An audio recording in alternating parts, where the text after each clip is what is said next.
Good morning. Welcome again to Morning Devotions. Thank you for our time together. Well, we begin the beautiful Holy Week. Palm Sunday today, as we begin to walk you through the events of that first Palm Sunday. We've got the special daily devotionals on the radio that will walk you through the scriptures every day. You can get on Facebook and download what occurred in the chronology of the first Holy Week and do your meditations that day. So each day this week you can just focus on the things that happened that day in the first Holy Week, and then School of the Cross on Friday, and then the Easter Sunday musical. It's going to be a wonderful, wonderful Holy Week.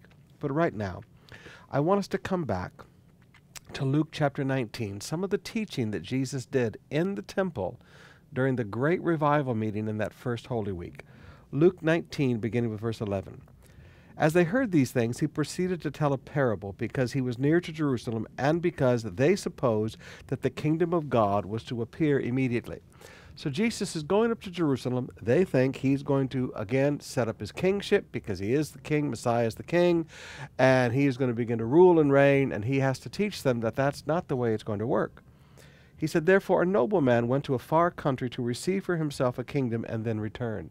He's teaching them, listen, I'm going to go away, and then I'm going to come back and establish my rule and reign, what we call today the millennial reign of Christ. But I want you to notice some things that he says in this parable. He said, the first came before him, verse 16, saying, Lord, your mina has made 10 minas more. And he said to them, well done, good and faithful servant, because you have been faithful in a very little, you will have authority over 10 cities. And the second came, saying, Lord, your mina has made 5 minas. And he said to them, and you will be over 5 cities. Now, I want you to notice a truth here.